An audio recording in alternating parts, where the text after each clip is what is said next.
Bem-vindos a mais uma reunião pública das nossas tardes e noites de domingo. É uma alegria estarmos juntos mais este domingo. Vamos fazer a nossa mensagem, leitura da mensagem inicial do livro Palavras de Vida Eterna, do Espírito Emmanuel, pela psicografia de Chico Xavier. Depois vamos para o estudo, não é? Do Novo Testamento, o Evangelho narrado por Mateus, à luz da doutrina espírita. Nós trazemos, não é? Aqui o texto é a narração de Mateus no Novo Testamento do Evangelho. Então, no nosso estudo, é que nós fazemos, então, trazemos aqui a visão da doutrina espírita. E, ao final, no final da prece final, nós, então, paramos a gravação e conversamos sobre alguns pontos que possam ficar com dúvidas dos companheiros e companheiras presentes hoje. Vamos então à nossa mensagem inicial, que é a mensagem 98 de Palavras de Vida Eterna, como já dissemos. O título é Filho e Censor. E o versículo destacado por Emmanuel são palavras de Jesus narradas não por Mateus, mas por Lucas, pelo evangelista Lucas, no capítulo 15, versículo 29, de Jesus, contado, né, por Lucas. Mas, de Jesus aqui está contando a parábola do filho pródigo. Na verdade, é a parábola dos dois filhos, não é? Mas, respondendo ele, disse ao pai: Eis que te sirvo há tantos anos, sem nunca transgredir o teu mandamento, e nunca me deste um cabrito para alegrar-me com meus amigos. Então, no caso, esse outro filho, não o que havia partido, não é? Mas o que havia ficado com o pai, o censura pela forma com que o pai acolhe o filho e retorna ao lar depois da queda moral, não é? Emmanuel, então, comenta as palavras de Jesus, que é já parte do final, né, da parábola do filho pródigo. Mas, respondendo ele, disse ao pai: Eis que te sirvo há tantos anos, sem nunca transgredir o teu mandamento, e nunca me deste um cabrito para alegrar-me com meus amigos. Emmanuel comenta: na parábola do filho pródigo, não encontramos somente o irmão que volta experiente e arrependido ao convívio do lar. Nela surge também o irmão correto, mas egoísta, remoendo censura e reclamação. Ele observa a alegria paternal, abraçando o irmão recuperado. Entretanto, reprova e confronta. Procede com quem lastima o dever cumprido. Age a feição de um homem que desestima a própria nobreza. É fiel aos serviços do pai. Contudo, critica-lhe os gestos. Trabalha com ele.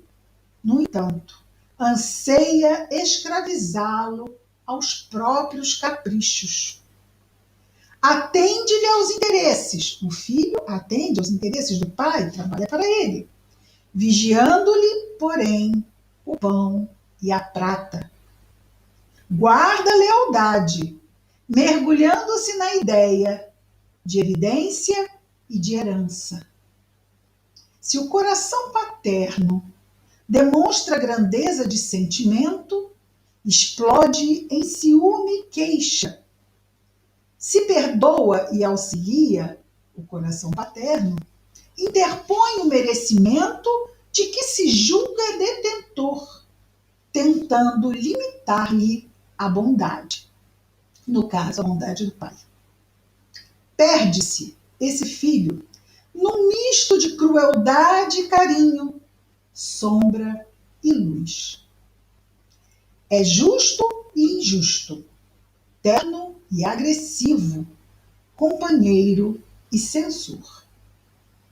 Deseja o pai somente para si, a fazenda e o direito, o equilíbrio e a tranquilidade somente para si. No caminho da fé, analisa igualmente a tua atitude. Se te sentes ligado à esfera superior por teus atos e diretrizes, palavras e pensamentos, não te encarceres na vaidade de ser bom. Não te esqueças, em circunstância alguma, de que Deus é Pai de todos. E se te ajudou para estares com Ele, é para que estejas com Ele, ajudando aos outros.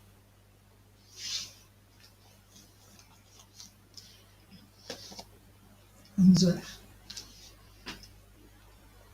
Querido Jesus, Mestre amado, obrigado, Senhor, por mais uma vez estarmos aqui reunidos em Teu nome, aprendendo de Ti, do Teu Evangelho, à luz da doutrina espírita, Senhor. Abençoa-nos os esforços, abençoa-nos, Senhor, as trajetórias, abençoa-nos a nós, que ainda estamos na carne, e aos nossos irmãos que retornam à pátria espiritual.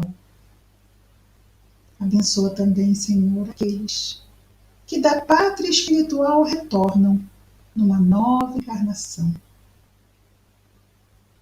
Abençoa, Senhor Jesus, o nosso coração, a nossa confiança, a nossa serenidade. Abençoa os nossos lares, famílias, afetos, os dois planos da existência, Senhor. Abençoa, Jesus amado, todos os nossos irmãos de humanidade igualmente. Em especial te rogamos pelos nossos irmãos aonde quer que se encontrem, que estejam em sofrimento. Mesmo nós que podemos estar contando entre esses corações. Que as tuas bênçãos, Jesus, estejam em nós e entre nós, hoje e sempre. Graças a Deus.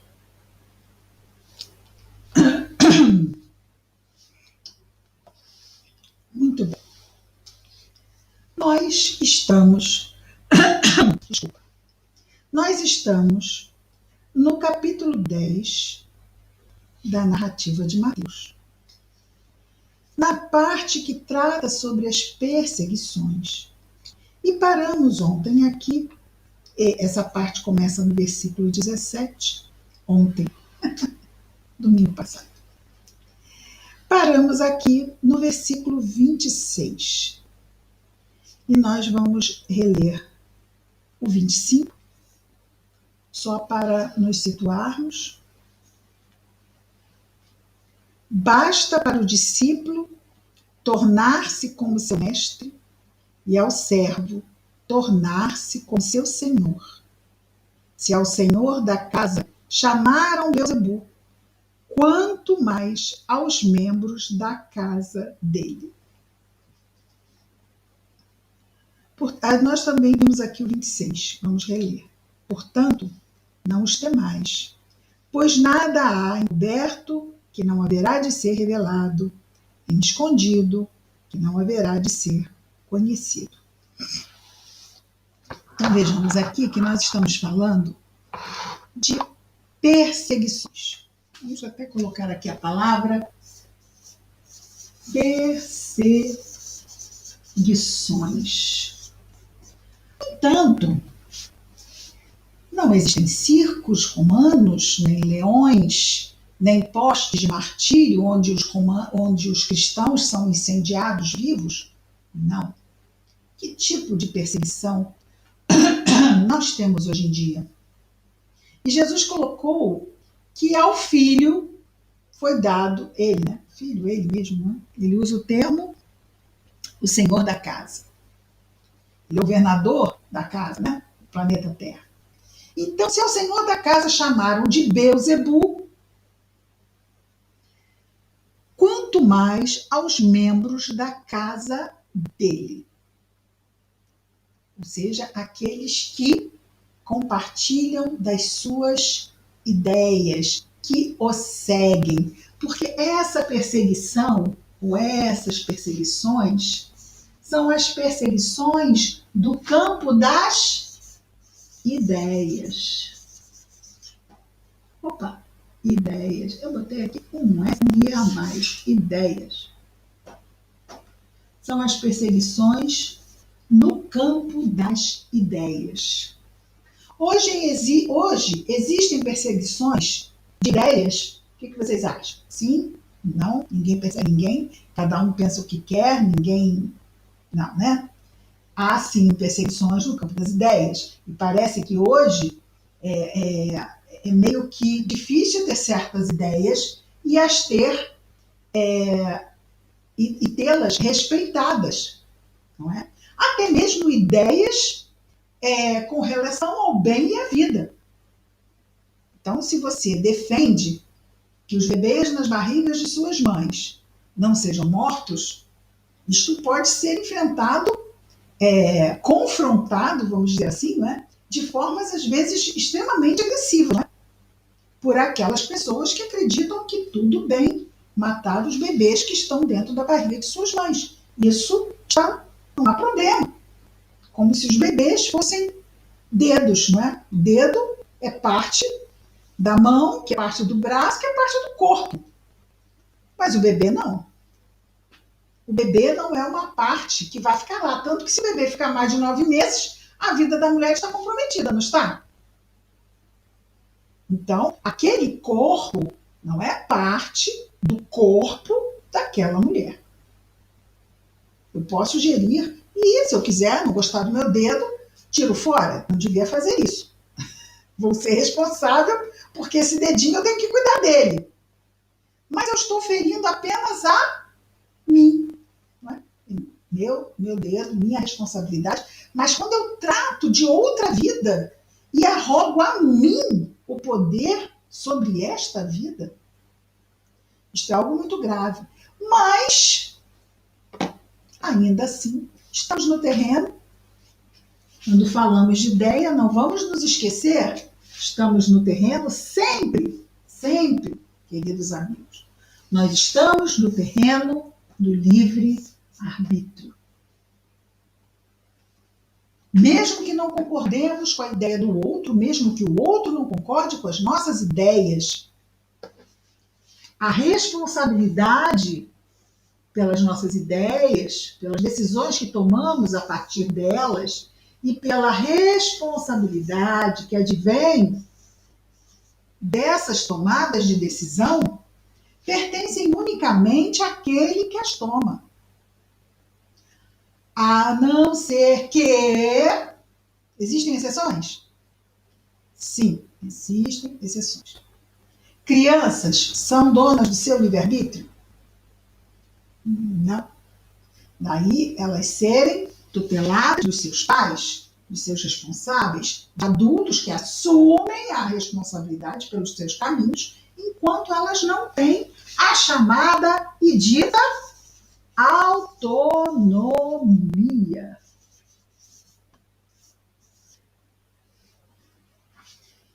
Pessoas que têm problemas mentais, cognitivos, não têm condições de decidir por si, têm autonomia? Da mesma forma, precisam de pessoas que lhes sirvam de tutores. Pessoas muito idosas que não pensam mais de uma forma lúcida. Pode acontecer, não pode? Também vão necessitar que seus filhos, que passarão a ser seus responsáveis, assumam as responsabilidades sobre as suas escolhas. Então, nós temos, diante da autonomia, é bom que se diga, né? Sempre é bom destacar. A gente pensa assim, né? Mas é bom que se destaque. O livre-arbítrio, ele é assumido na sua plena responsabilidade, na relação direta em que a autonomia se apresenta mais plena. Então, a gente poderia dizer assim, quanto mais autonomia mais responsabilidade. Poderia ser assim? Certo? Perfeito. Mas, não estamos dizendo que as perseguições se dão no campo das ideias. Ora, muitas vezes intenciona-se, e acho que chegamos a falar disso semana passada, matar a ideia matando aquele que a traz. Quiseram matar Jesus achando que matariam as ideias que ele nos trouxe e que compõem o Evangelho. Mas nós temos, muito bem dito lá no Evangelho do Espiritismo, que quando a ideia é verdadeira,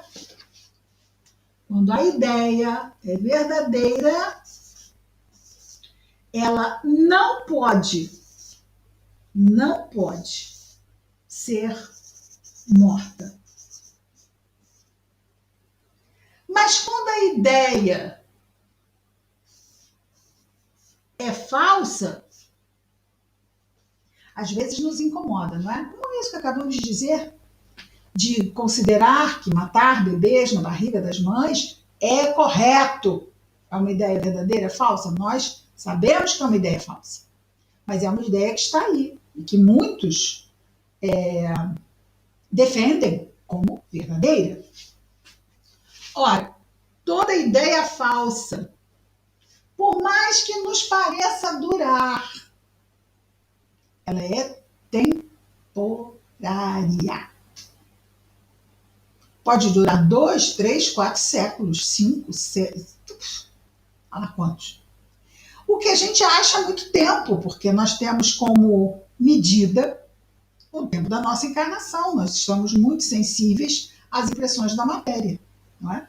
Então nos impressiona a gente pensar, mas como assim? É muito tempo, 500 anos? Ah, não. Uma ideia pode viver o tempo que as pessoas acreditam nela. A questão é, quando a ideia é falsa, chega um determinado momento em que ela não se sustenta mais e esfarela, vira nada. Isso é pó. Esses pontinhos aqui. Vocês perceberam que é pó. Já quando a ideia é verdadeira, não pode ser morta, né? não pode ser morta. Podemos passar séculos perseguindo a ideia. Podemos passar séculos tentando eliminá-la. Ela não morrerá, porque está alicerçada na verdade. Então não vamos perder de vista que não é fácil, inclusive dentro de nós mesmos. Dentro de nós mesmos, nós ainda temos frentes de resistência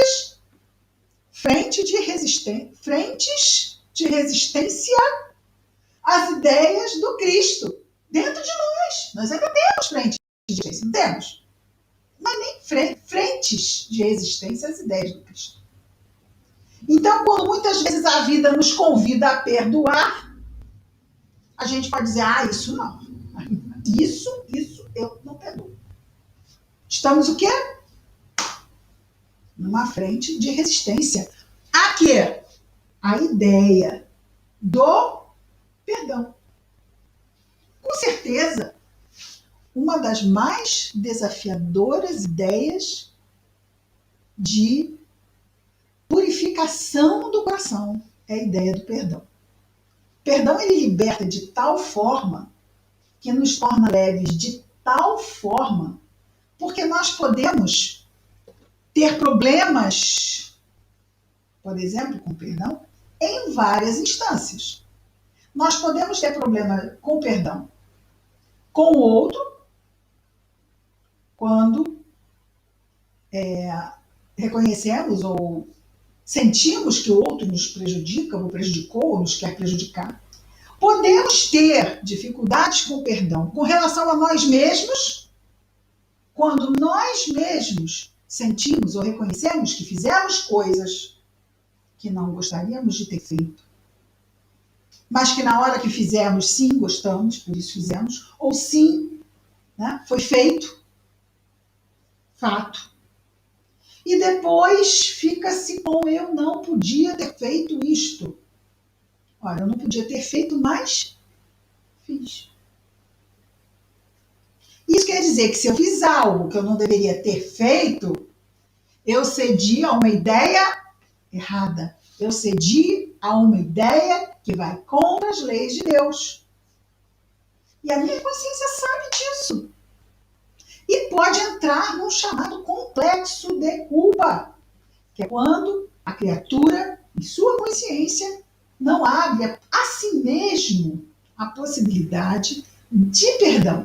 A possibilidade do perdão não é passar uma esponja e fingir que nada aconteceu. Sim, aconteceu. E cada um, como nós dissemos, cada um que decidiu vai responder na medida da sua autonomia a responsabilidade, a consequência, né? A responsabilidade dessa escolha que virá como consequência. Então, perdoar é simplesmente deixar que a vida siga seu fluxo natural. Porque a vida, o sistema, foi criado por Deus. Deus, justiça, misericórdia. Então, se nós não empatamos o sistema divino, que é perfeito, se nós somamos, se nós reconhecemos o valor de uma ideia ruim e nos tornamos, como Jesus diz, vigilantes, buscando a oração para não cairmos nesse arrastamento ao erro que ainda está em nós, nós podemos não voltar a cair e nos, vamos dizer assim, nos fortalecer e realmente construir o novo ser que nós desejamos efetivamente nos transformar. Estamos fazendo isso. Estamos fazendo isso. Mas é um processo importante que a gente busque essa avaliação interna. Lembrando Paulo? Tudo me é lícito. Tudo é lícito. O que é certo, o que é errado, o que é mal, o que é bom, tudo me é lícito. Quer dizer, tudo eu posso fazer, porque a escolha é livre. Mas ele completa dizendo o quê? Mas nem tudo me convém. Nem tudo me convém na medida da consequência. É como nós sairmos com uma nota de 100 e gastarmos 1.000. Podemos? Não temos como bancar isto. Nas nossas escolhas é a mesma coisa. Muitas vezes nós saímos fazendo escolhas caras. Em termos de escolha, nós sempre podemos pagar, ok? É uma coisa interessante isso. Mas eu fiz isso de errado, eu fiz aquilo de errado, eu fiz aquilo outro de errado. E agora? Estou perdido. Não está. Mas dá para pagar? Dá para pagar. Mas olha, é tão caro às vezes que vai ter que ter o quê? Um crediário, né? Algo assim para ser parcelado, vai levar tempo. E vai ser difícil, certas coisas muito difíceis. Porque se a gente errou muito, é porque, ó, a viciação tá grande aqui. Para a gente não voltar a cair, tem que mudar aqui. Isso, muito esforço. Então, é tal coisa, progresso. Vamos lá. Progresso é o resultado de uma equação. Progresso. Resultado de uma equação que é o somatório do esforço, podemos falar de trabalho, que é a lei, né? Mais o tempo. O trabalho, que é o esforço, mais o tempo. Esforço e tempo, trabalho e tempo, igual a progresso. Quanto mais nós cedermos de nós, e nós estávamos falando do perdão, Perdão com relação ao outro, perdão com relação a nós mesmos, e tem outro tipo de perdão. Perdão com relação à vida. Às vezes acontecem coisas que a gente diz assim, isso não podia ter acontecido. Isso não podia ter acontecido. E aí eu procuro quem? Mas quem? Quem? Mas não foi fulano, nem Beltrano, nem fui eu. Aconteceu. E eu não perdoo a vida. Às vezes pode acontecer isso. Isso é uma das situações mais difíceis, porque eu não consigo situar a minha revolta, porque é isso, né? Alguém me fez mal, mas quem? Fulano. Eu sei. Eu me fiz mal. Eu sei. Eu. Então, peraí, eu tenho que focar no fulano, de que ele tem que seguir a vida dele, né? É alguma coisa mais delimitada. Eu. Mas peraí, mas Deus me botou aqui na nova encarnação, claro, nós estamos falando do auxílio que a doutrina espírita nos traz para enfrentarmos esses desafios relacionados, como estamos falando aqui, ao perdão. Mas e a vida? Muitas vezes podemos direcionar a Deus. Não é Ele que orquestra tudo? Mas, de novo, espíritas, quem mandou? Quem mandou decidir ser espírita?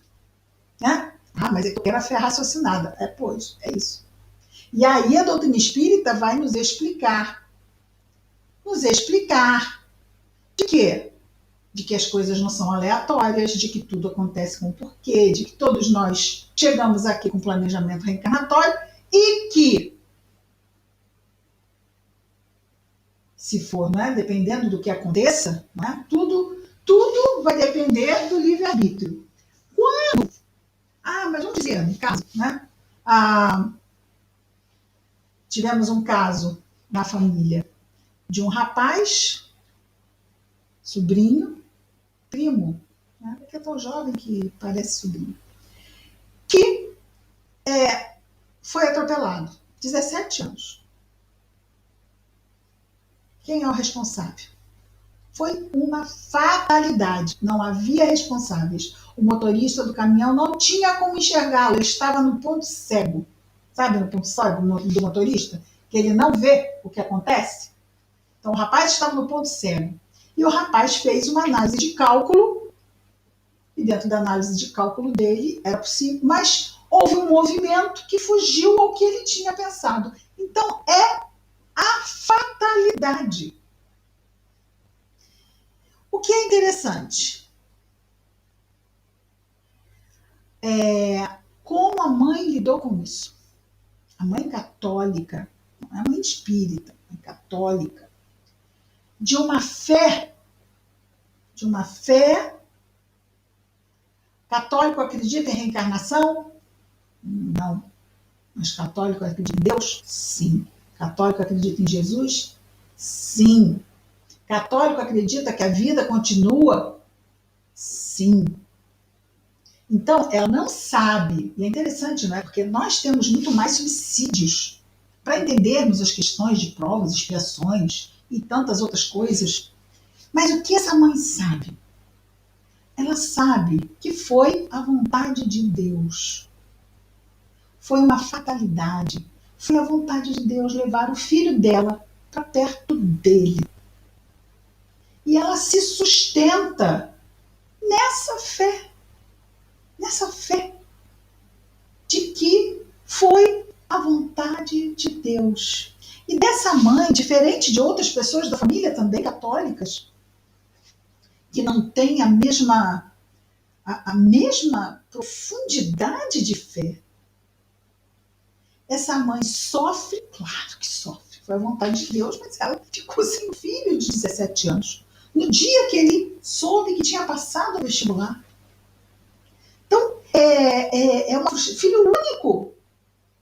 Uma frustração tão grande, mas a fortaleza dessa mulher diante da dor, pela compreensão de que se aconteceu, foi porque assim Deus decidiu, e porque se Deus decidiu, cabia a ela aceitar. Então ela fica com a dor, mas ela não tem o quê? A revolta. Isso é tão incrível, porque nós vemos corações assim e podemos nos perguntar, será? Né? Será que eu teria esse sentimento? Porque é um exemplo de uma fé tão enobrecida e sem os recursos que nós temos como espíritas. E tem muito espírita que pode passar por isso e não ter, mesmo com todas as outras explicações que a doutrina faculta, não ter a fé testemunhada nesse nível. Então nós vemos a maturidade do quê? Dos espíritos. Não é?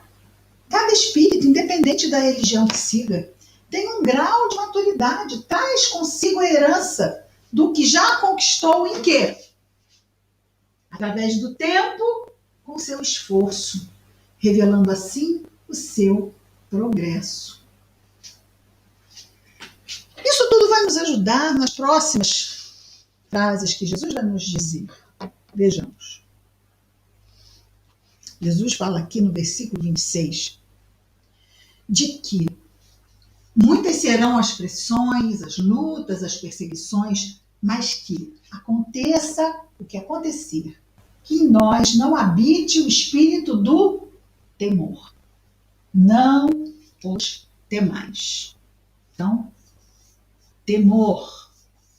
Ele diz não os temais. Porque diante de um forte confronto, podemos ficar abatidos ou até mesmo temerosos, claro. Mas ele diz, eu digo claro, mas ele já não é claro. Não os temais.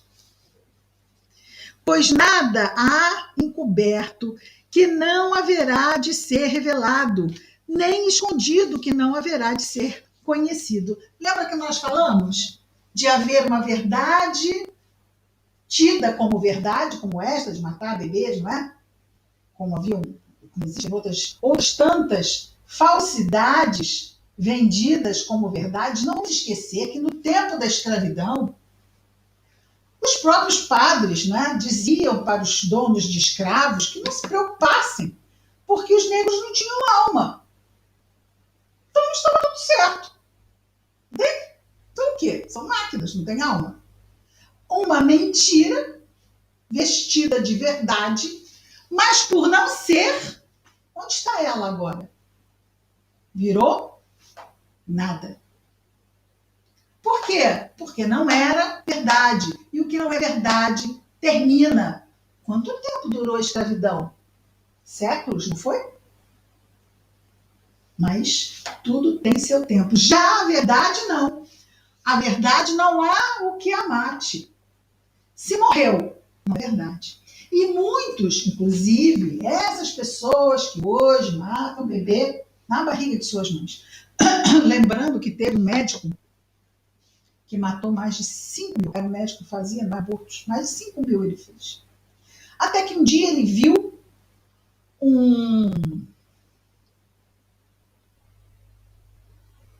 ultrassonografia. Sentiram? A ultrassonografia de um bebê na hora do ato do abortamento. E como o bebê se esconde no fundo do útero para evitar as pontas da tesoura. Aterrorizado diante da morte iminente. A partir daí, nunca mais.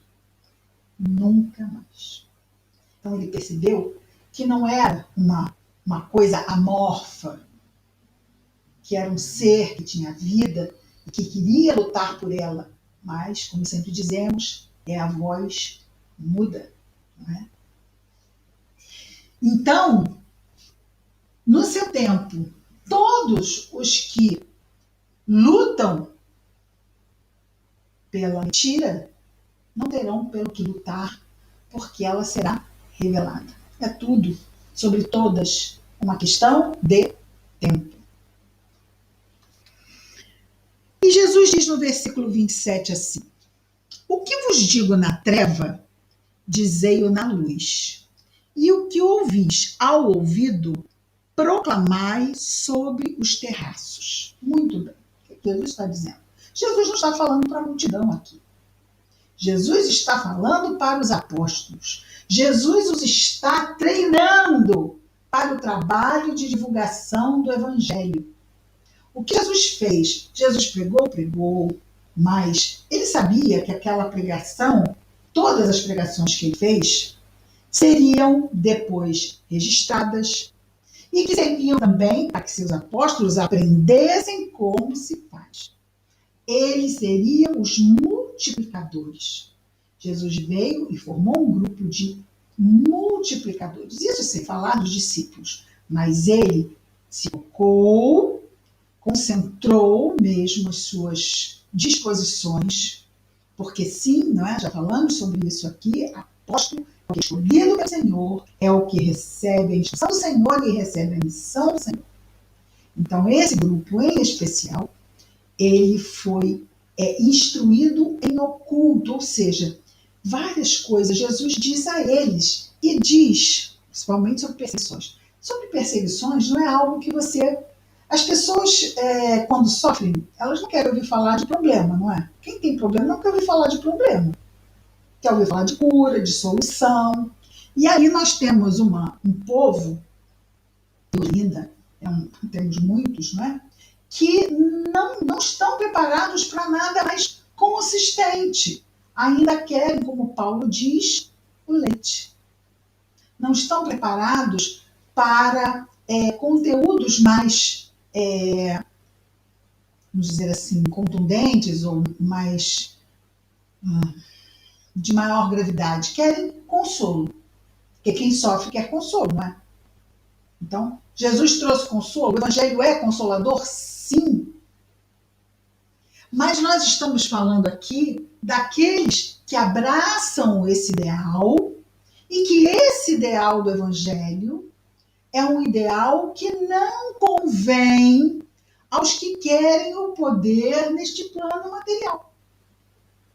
Ora, muitos se aproximam do Evangelho apenas e somente para a cura, não é? Quantas e quantas vezes trabalhos de tratamento, trabalho ou momentos de sofrimento recebem corações confrangidos, sofredores, que são amparados, consolados e depois de amparados, consolados, seguem seus caminhos. Não é? Então, nem sempre o Evangelho é visto como algo para solidificar, para construir um novo ser em nós. Muitas vezes apenas uma mensagem para consolar e fortalecer para que eu continue as minhas lutas no mundo. Então, muitas pessoas ainda se aproximam, recebem o acolhimento, o consolo e, se sentindo mais fortalecidas, seguem adiante. E perguntamos, isso é errado? Não, não é errado. Porque não é consolação? É consolação. No momento em que a pessoa estiver se sentindo pronta para dar mais um passo, está ali. A estrutura é sempre a mesma. É como se Deus estivesse sempre de braços abertos. Se a pessoa vem e fica, como a mesma nossa mensagem inicial, né? Mesma nossa mensagem inicial. O filho pródigo foi embora. Recebeu a herança, recebeu o que queria, o que precisava e foi embora. Mas aquele que se afasta, é certo, mais dia ou menos dia, vai voltar. Vai voltar. Por quê? Porque o muito sem Deus é nada. O pouco com Deus é muito. Então, todo aquele que acha que tem muito e pode viver muito bem obrigado sem Deus, esse muito é material e o mundo com o tempo vai, até porque tudo que é material pertence a Deus e Deus põe, Deus dispõe e tudo vem para o nosso aprendizado. Então, o filho pródigo foi, gastou tudo, toda a herança. E depois? O mesmo vento que o levou, depois o trouxe de volta. Junto com seu arrependimento, porque ele aquilatou, não é? Com o peso da experiência, a qualidade da sua escolha, com amargas consequências. Mas o pai não o julgou. O que fez o pai? O acolheu. E é isso que Deus faz sempre e o tempo todo. Acolhe. Agora, ele não prende. Se a pessoa se sente acolhida e daqui a pouco está confortável e diz assim, ok, pai, ok, dá licença, então vou seguir meu rumo, tenho um montão de coisa para fazer nesse mundo, né? E quando dizemos isso, já estamos falando de escolhas e ideias que vão se afastando do regaço, vamos dizer assim, das leis de Deus. E aí a pessoa vai de novo naquele movimento. E chega num determinado momento, fato é, como a maré, que vai voltar. O destaque da página, é claro, foi para aquele filho que fica agarrado ao pai. Mas julga o pai e critica o pai pelo acolhimento que ele dá ao que erra e busca. Não deveria ser assim. Deveria ser mais rígido. Bom, e se aqui ele está recebendo, nos lembramos aqui da parábola dos trabalhadores da vinha, não é? Bom, se aqui ele está recebendo pelo pouquíssimo que fez, eu que estou aqui desde muito, vou receber mais. Ah, mas voltando ao filho pródigo, não recebe não. E o que fazem os trabalhadores da primeira hora? Vão lá reclamar que deveriam ter recebido mais, porque estavam lá desde a primeira hora, sob o peso do dia e do calor. Assim como o filho pródigo diz, mas não me destes um bezerro para eu me alegrar com os meus amigos. Porque eu estou aqui, eu devia estar recebendo mais. Interessante, não é? E é sempre um mais material. É sempre um mais material. Então, não estamos entendendo direito a relação que Deus tem conosco, quais são os seus propósitos, quais os objetivos que realmente devemos atingir quando nos aproximamos de Deus. Ah, agora eu me aproximei de Deus. Ah, agora eu estou estudando o Evangelho, a minha vida vai melhorar. E vai. A vida vai melhorar. Mas quem traduziu isso para a minha vida material vai melhorar? A minha vida mental vai melhorar, mas olha, quanto tempo? E a emocional?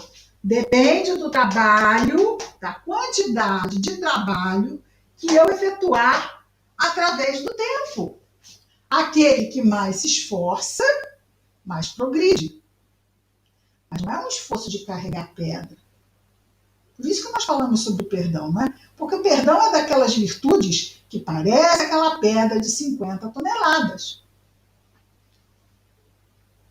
Quem consegue carregar uma pedra de 50 toneladas? Ninguém. Ah, então o perdão é impossível? Não. Pega lá uma marretinha e vai quebrando a pedrinha. Tira em pedacinhos. Ah, mas ela tem 50 toneladas. Eu vou tirar em pedacinhos, isso vai levar uma eternidade. Aí vem aquela segredo do bolo. Somos imortais, quem tem pressa? Porque é exatamente assim. As nossas virtudes são desafios enormes,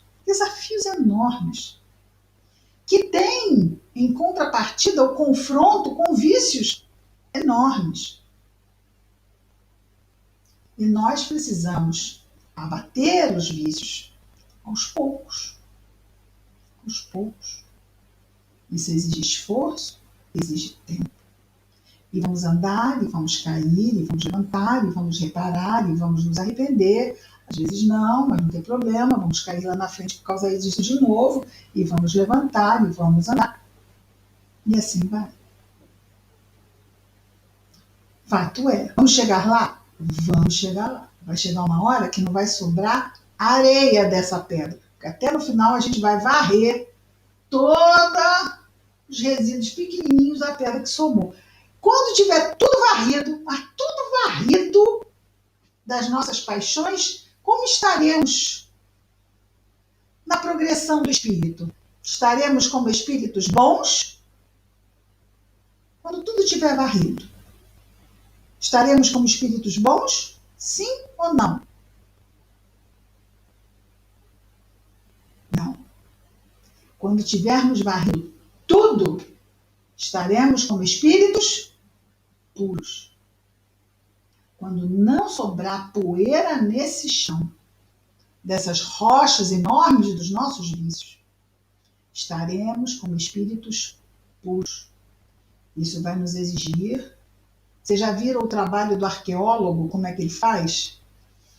Não sei se vocês já viram.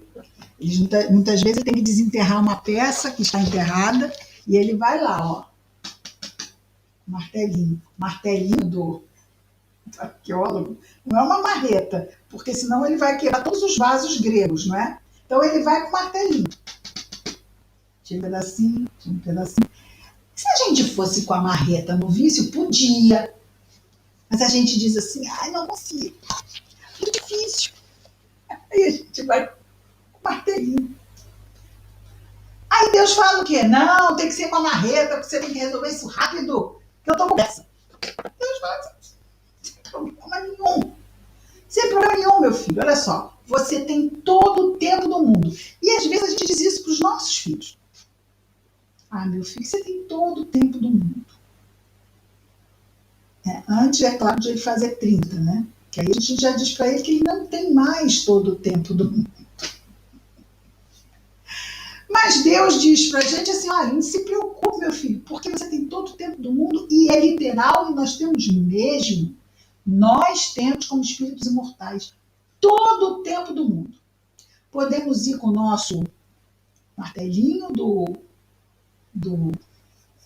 esse nome do apólogo, não, do arqueólogo, né? Como nós podemos levar um martelinho maior, né? Quem for mais forte, né? E a força é moral, né? Pode usar uma marreta. Graças a Deus, não é uma marreta, porque senão fica difícil de levantar, mas essa é uma marreta moral. Então a gente precisa ter força moral, coragem moral. O que nos dá coragem moral? Humildade. A humildade nos dá essa coragem moral. Porque a gente já sai se sabendo o quê? Pequenino. Olha quanto poder tem o que se reconhece pequenino diante da vida, diante de Deus. Aquele que se acha muita coisa vai enfrentar grandes desafios. Porque nós não somos ainda. Nós não somos sequer seres que temos luz ainda. Então, precisamos reconhecer que somos pequeninos. E quando reconhecemos que somos pequeninos, nos lembramos do Salmo, que eu não vou saber o número do Salmo, que eu também, né? Não, vou saber, já sei que está no Salmo. Tudo posso naquele que me fortalece. Então, ser pequenino é um problema?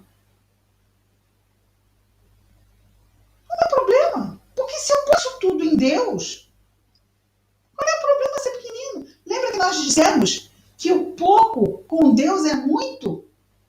Então eu sou pequenino, mas com Deus o que nós podemos? Que posso eu temer quem pode a mim se opor, se entreguei minha vida a ti, Senhor. Diz a música, não é? Voltando. Então ele diz, não é? Para o que ele está dizendo para eles ali na treva quer dizer escondido, né? Só entre quatro paredes, naquele quarto ou sala, dizei-o à luz. Então que eles pegassem tudo o que eles estavam aprendendo do Evangelho e depois fossem levar às multidões. Levar às multidões, ensinar às multidões, seria a tarefa deles. E ele diz,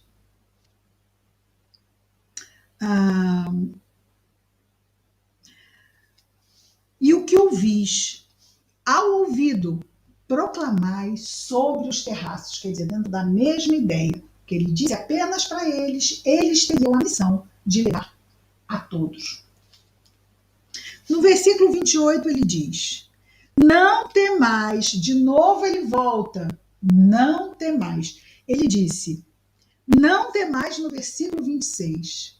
No versículo 28, ele repete para vermos como o temor ainda é algo muito grande em nós. Porque ele diz duas vezes, ele reforça a ideia de não temermos.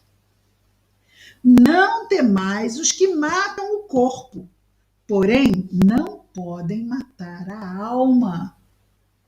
Temei mais. Porque ele sabe que a gente ia temer de qualquer forma. Ele diz não temais, mas ele sabe que nós, sim, nós vamos temer, mas ele diz temei mais. O que pode destruir no Geena tanto a alma como o corpo. Muito bem. O Geena, ele diz para temermos mais. O que pode no Geena, vamos ver aqui, matar não é o termo, é destruir. Destruir. Tanto a alma como o corpo. Muito bem. O que é Geena? O Geena é o inferno. Mas é claro que Jesus está falando aqui do sentido moral, certo? Sempre o sentido moral e espiritual. Ora, o Geena que destrói a alma e o corpo. Esse Geena que destrói alma e corpo são os vícios. Temei mais. O Geena que destrói a alma e o corpo. Os vícios são as ideias falsas, são as ideias ruins, os vícios morais, que muitas vezes também envolvem vícios físicos. Entre os vícios morais, nós vamos ter como uma das suas vertentes, porque são esses vícios morais que vão levar aos vícios físicos, né? Aos vícios de drogas e outras coisas. Eles advêm dos vícios morais. Portanto, centramos nos vícios morais. Os vícios morais são as nossas ideias que vão contra as leis de Deus, não é? Os vícios morais são as ideias que vão contra as leis de Deus. Sendo assim, esses vícios são o Geena, que podem, sim, eles podem destruir. Ora, os vícios não podem destruir nosso corpo físico. Nós não estamos falando só dos vícios físicos, não. Falamos dos vícios morais. O quanto uma alma violenta e agressiva não adoece seu corpo com essas vibrações da violência e da agressividade. Assim como outros, né, vícios. E afeta o corpo físico, e claro que afeta a alma, porque uma alma entregue a vibrações que estão relacionadas com ideias que vão contra as leis de Deus é uma alma sombria, muitas vezes até trevosa, densa, pesada, presa às esferas inferiores do nosso planeta. E faz-se necessário, neste momento, mais do que qualquer outro, encerrarmos o estudo de hoje, porque já se faz hora, não é? Vamos então hoje parar aqui no versículo 28. Deixa eu marcar aqui para não me perder. E no domingo que vem estaremos aqui para dar continuidade. Ah, Cristina, é final do ano, passagem de ano, Réveillon, vai ter reunião pública? Respondam, por favor. Vai ter ou não vai ter? Sim, vai ter. Muito bem. Muito bem. Vamos ter bolo? Não, não vamos ter bolo. O bolo está sempre no nosso coração, não é? Claro, hoje em dia estamos nas nossas casas, mais do que nunca, né? Estamos realmente lá nas nossas casas. E aí, cada um confraterniza no seu lar, com a sua família. Isso também é muito, muito bom. Vamos então fazer a nossa prece, o encerramento, e depois desligamos a gravação e podemos conversar. Vamos orar então.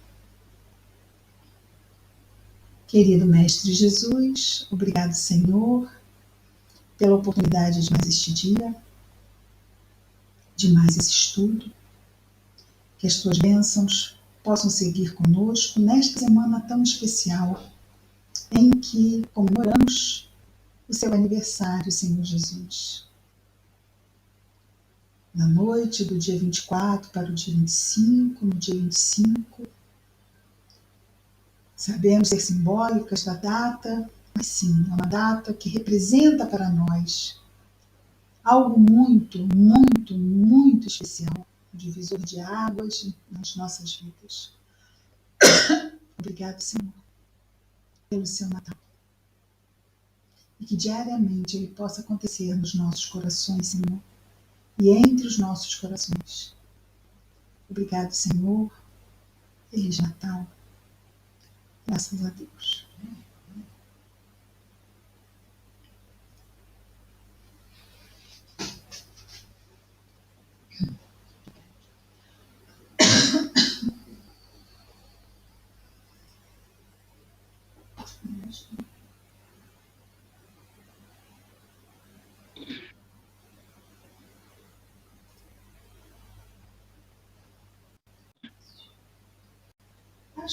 Acho que hoje eu nem silenciei os microfones, não é?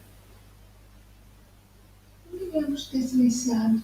Fala alguma coisa, Cleia. Acho que você está. Não, né?